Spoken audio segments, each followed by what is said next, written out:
Imagine a house. The roof leaks, the walls crack, and the foundation trembles with every storm. A man buys this house and begins to repair it. First, he fixes the obvious problems, patching the leaks, replacing shattered windows, and mending the door that hangs from its hinges. But then, something unexpected happens. Instead of merely restoring it to its former state, he tears down entire walls, reshapes rooms, and extends the foundation. What he is building is not merely a fixed house, but a new and greater one altogether. So it is with God and the transformation of the human soul. Many believe that to be transformed by God means to become a slightly better version of oneself, a little kinder, a little wiser, a little more disciplined. But this is far from the truth. God's work is not a renovation but a reconstruction. He does not simply mend what is broken, he reshapes entirely. This process is not painless. If a house could feel, it would protest against the hammering, the tearing down, the chiseling away of old wood and stone. In the same way, we resist the changes God brings into our lives. We long for comfort, yet transformation requires discomfort. We cling to the old self, though God calls us to shed it like a worn-out garment. Consider this: if a caterpillar had the capacity to fear, it might resist becoming a butterfly. It would dread the cocoon, unaware that the darkness of confinement is necessary for the wings that will one day carry it skyward. So too, God's transformation in our lives often feels like loss before it feels like gain. It is often through suffering that we are changed. When metal is refined, it must first endure fire. When gold is purified, it is melted down so that all impurities rise to the surface and are removed. Likewise, God allows trials not to break us, but to cleanse us, to reveal what must be cast away so that what is eternal may remain. This is not the whole story. If suffering were the only means of transformation, we would be left with mere endurance. But God does not simply strip away, he builds anew. He places within us a new heart, a new mind, a new purpose. Our transformation is not for this life alone. If we were being prepared merely for a few short years on this earth, the process might seem excessive. But God is shaping us for eternity. A being meant to exist for a mere moment may remain as he is, but a being meant to live forever must be reshaped into something worthy of eternity. A child playing with a wooden toy car may be content with it, but if he were to be given a real, powerful automobile, he would need to grow in skill and understanding before he could drive it. Likewise, we may be content with what we are now, but God sees what we are meant to become. And so he works, not always in ways we understand, not always in ways we desire, but always in ways that lead us closer to our true design. We may resist, we may question, we may cry out in the midst of the process. But one day, when the work is complete, we shall see what he has been doing all along. And we shall say, it was worth it. Transformation is often misunderstood. Many believe it to be a process of gradual self-improvement, like adding layers of paint to a wall or replacing old furniture in a room. They see it as a refinement of what already exists, a moral polishing, a subtle enhancement of virtues. But true transformation, the kind that God brings, is something altogether different. It is not a decoration of the old, but a dismantling and rebuilding of something entirely new. To understand the depth of this transformation, one must first recognize the nature of human existence. We are not merely flawed creatures in need of correction, we are beings deeply marred by a nature that resists what is truly good. If our problem were only ignorance, education would suffice. If our issue were merely a lack of discipline, effort and practice would be enough. But the reality is far more profound. We require not just improvement, but rebirth. This is why divine transformation is not about small changes, but about an entirely new creation. Imagine a gardener who comes across a dying plant. A casual observer might suggest a bit more sunlight, some extra water, or a careful trimming of the withered leaves. But the gardener, knowing the true nature of the problem, sees that the roots themselves are diseased. He does not merely cut away the visible signs of decay, he uproots the plant entirely and replaces it with something new. In the same way, God's transformation is not limited to outward actions, it reaches down to the very root of our being. This is why attempts at self-reform so often fail. A man may strive to be kinder, more patient, or more disciplined, but without a change in his deepest nature, he finds himself constantly struggling against an inner force that pulls him back to his old ways. He may suppress anger for a time, but resentment lingers in his heart.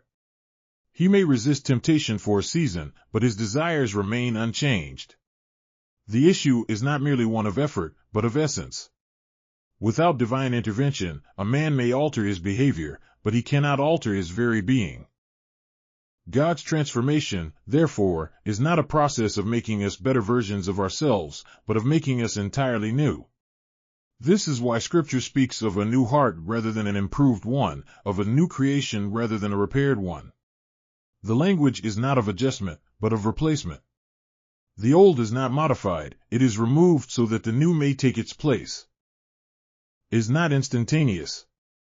It is not as if one moment a man is wholly corrupted and the next he is perfected. Rather, the process of being made new unfolds over time. It begins with a fundamental shift, the moment when the divine presence enters a life and the work of renewal begins. But like a sculptor chiseling away at marble, God's shaping of a soul is gradual, often painful, and requires cooperation. Resistance is natural. A man who has lived in darkness for years finds the sudden introduction of light to be blinding. A prisoner who has spent a lifetime in chains may find freedom unsettling, simply because he does not know what to do with it. So too, when God begins his transforming work, we may struggle against it, not because it is bad, but because it is unfamiliar. The habits, desires, and thoughts we once clung to must be set aside, and this is never easy. This is why transformation often feels uncomfortable. A man who once sought his identity in wealth may feel lost when he is called to let go of his greed. One who has built his life on pride may struggle when humility is introduced. But these struggles are not signs of failure, they are evidence that transformation is truly happening. If no resistance existed, it would mean no real change was taking place. Transformation is not merely about what we do, but about what we become. It is not enough for a dishonest man to learn to tell the truth out of obligation, he must become a man who loves truth. It is not sufficient for a selfish person to force himself into occasional acts of generosity, he must become a person whose very nature is generous. God does not settle for superficial change, he reshapes us at the core. This divine transformation is not about adding a new set of rules or behaviors to our lives, it is about receiving a new nature altogether. Left to ourselves, we are like broken instruments producing only discord. But placed in the hands of a master musician, we are remade, restrung, and tuned to produce a melody that was always meant to be played. The process may be slow, the adjustments may be painful, but in the end, we become something beyond what we ever imagined. It is not self-improvement that God seeks, but a complete renewal. Not a better version of who we were, but the realization of what we were always meant to be. Transformation, then, is not about striving to become something new by our own strength, it is about surrendering to the one who can make us new. The transformation of the soul is an extraordinary work, but it is never forced upon us. God does not violate our will, nor does he reshape us without our consent. If transformation were something done to us without our participation, it would not be love but coercion. Instead, God invites, calls, and draws, yet he leaves the response in our hands. Free will is a gift, but it is also a responsibility. A person may wish to be changed, but wishing alone does not bring transformation. A man who desires to be healed must first be willing to step into the care of the physician. A prisoner who longs for freedom must be willing to walk out of his cell when the door is opened. Likewise, when God offers us transformation, it is not something that simply happens to us, it is something we must accept and cooperate with. This is why so many people resist change, even when it is for their good. There is a certain comfort in what is familiar, even if what is familiar is destructive. A person who has lived in darkness may fear the light, not because the light is bad, but because it is unknown. A man who has spent years relying on his own strength may struggle to surrender to something greater than himself. God does not force his way into such a heart, he knocks, but the door must be opened from within. Free will means that we have the capacity to reject transformation. We can resist, delay, or even turn away from it entirely. A sculptor may see a great masterpiece within a block of stone, but if the stone could refuse the chisel, the work would never be completed. In the same way, God sees what we are meant to become, but he does not shape us against our will.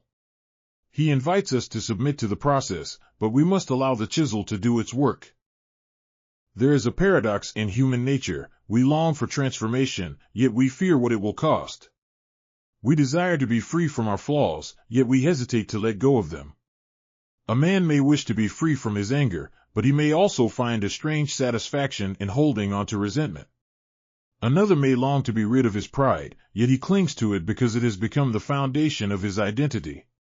This is why surrender is essential. Transformation cannot happen unless we are willing to let go of the very things that hinder it. The process of transformation is not always immediate.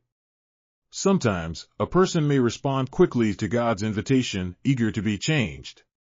Other times, the response is slow, hesitant, or filled with doubt. God, in his patience, does not demand instant perfection. He waits, allowing each individual to come to him in their own time. He does not force the door open, he waits for it to be unlocked. There is also a great mystery in the way God works with human will. He does not override it, yet he influences it. He does not force change, yet he creates circumstances that draw us toward it. He does not strip away choice, yet he opens doors that lead us in the right direction. A person who has long resisted transformation may one day find themselves in a situation where they must choose between staying as they are or stepping into something greater. It is at such moments that free will is truly tested, not in abstract ideas, but in real decisions. Free will also means that transformation is not a passive experience. A person who desires to be changed must act upon that desire. A student who longs to learn must take up the book and study. A musician who wishes to improve must practice his instrument. In the same way, a person who seeks transformation must be willing to take steps toward it. This does not mean that change is achieved by human effort alone, but it does mean that effort is required. God provides the strength, the wisdom, and the grace, but the choice to follow remains in human hands. There are those who might wish that transformation were simply imposed upon them, that they could wake up one morning and find themselves changed without any struggle or effort. But this is not how God works.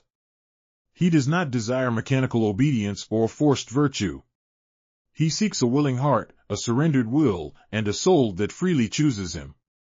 True transformation is not something done to us, but something done with us. A man who has spent his life walking in one direction cannot expect to be carried in the opposite direction without his consent. He must turn, he must step forward, he must choose to follow the path laid before him. And in doing so, he discovers that transformation is not a single moment, but a journey, one that begins with a decision and continues with every step he takes. God is always ready to transform, but he will not do so without invitation. He is always willing to reshape, but he will not do so without permission. The work is his, but the choice is ours. Transformation is never without conflict. It is not the simple replacement of one thing with another, like swapping an old coat for a new one. Rather, it is a battle between what was and what is becoming, a struggle between the old self that clings to its ways and the new self that seeks to emerge. This struggle is not an illusion but a reality that every soul undergoing true change must face. The old self does not surrender easily. It is familiar, comfortable, and deeply ingrained. Even when a person desires transformation, remnants of the past remain, whispering that change is too difficult, too uncertain, too costly. It is not uncommon for a person to be caught in the tension of two natures, one longing for what is good, the other pulling them back to what is familiar. A person who has lived in darkness for years does not simply step into the light without discomfort. The brightness stings the eyes, the unfamiliarity creates hesitation. There is a temptation to retreat, to return to the shadows, not because they are better, but because they are known. The same is true in spiritual transformation. The habits, desires, and patterns of thought that once ruled do not simply vanish overnight. They resist, seeking to reclaim their place. This struggle often leads to frustration.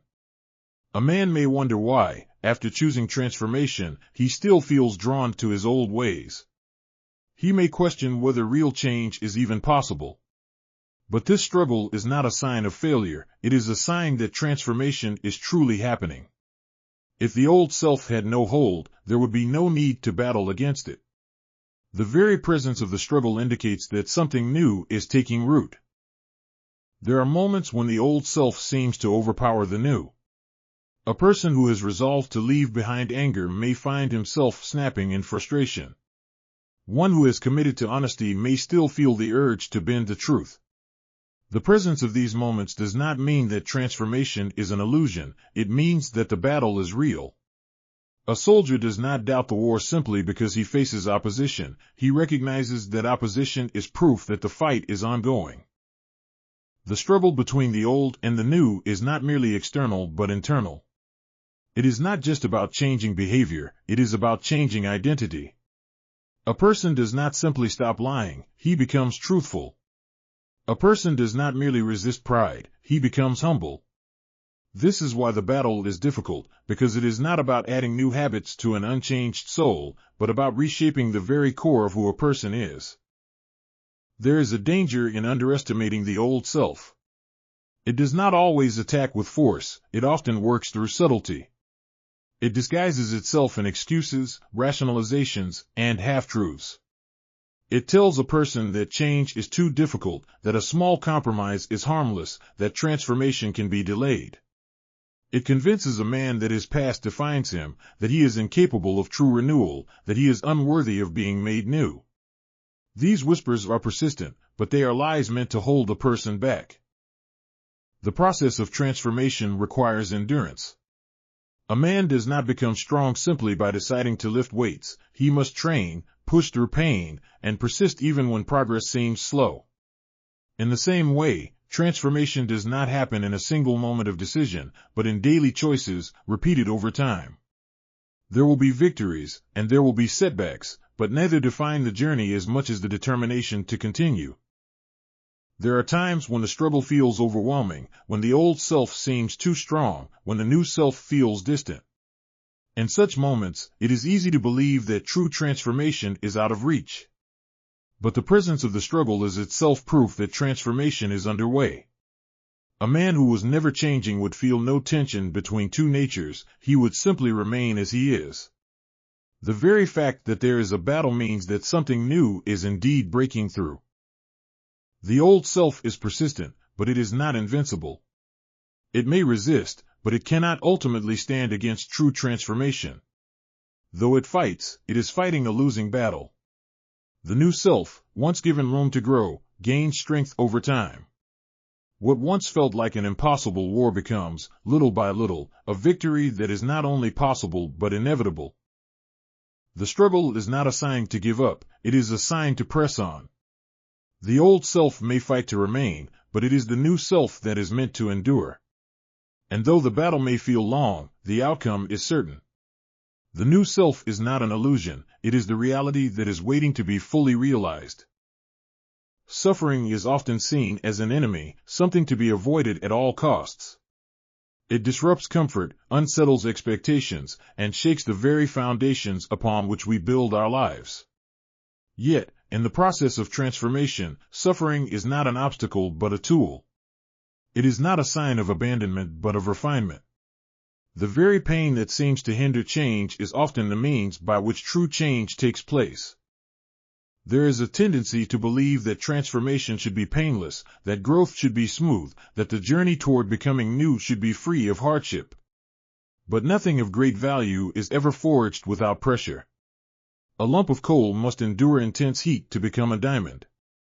A block of marble must submit to the chisel before it can take the shape of a masterpiece. A tree must endure storms if its roots are to grow deep. In the same way, suffering is not a meaningless burden, it is the means by which the soul is strengthened, purified, and reshaped.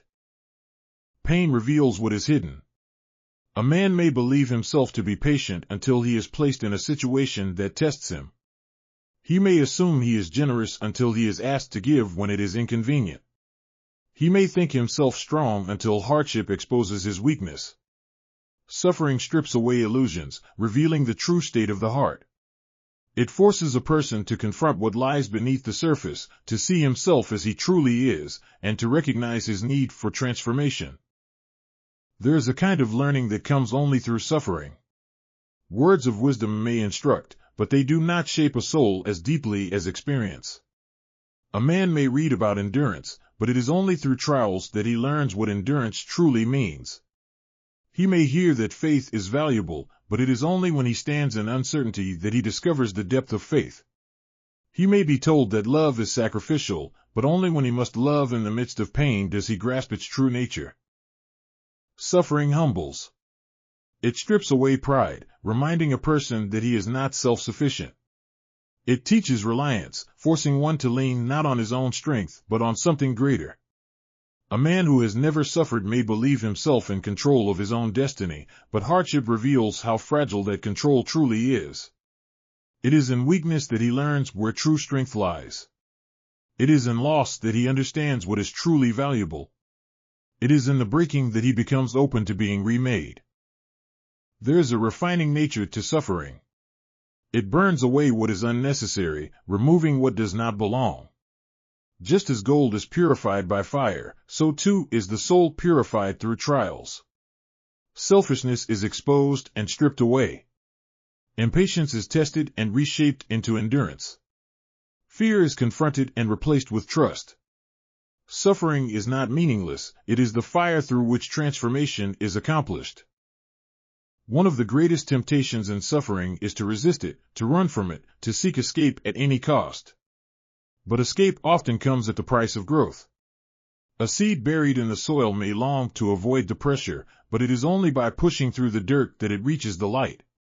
A caterpillar in its cocoon may struggle against the confinement, but it is only by enduring the struggle that it emerges with wings. Growth requires struggle, and transformation requires perseverance.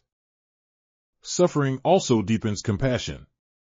A person who has never faced hardship may struggle to understand the pain of others. But one who has walked through the fire gains the ability to comfort those who suffer. He knows what it is to feel weak, and so he offers strength. He understands loneliness, and so he extends kindness. He has experienced loss, and so he loves more deeply. Through suffering, the heart is expanded, and the capacity to love is increased. There is a mystery in suffering that is difficult to grasp. It does not always make sense. It is not always clear why certain trials come or why certain burdens must be carried. But what can be seen, even in the midst of it, is the way suffering reshapes a person. Those who endure do not remain the same. They are deepened, refined, and transformed in ways that ease and comfort could never accomplish. The very things that seem to break a person are often the things that make him whole. The pain that feels unbearable in the moment is often the tool by which strength is formed. The suffering that seems to destroy is often the process through which transformation is made complete. Suffering, though painful, is not purposeless. It is a teacher, a refiner, a guide toward the person one is meant to become.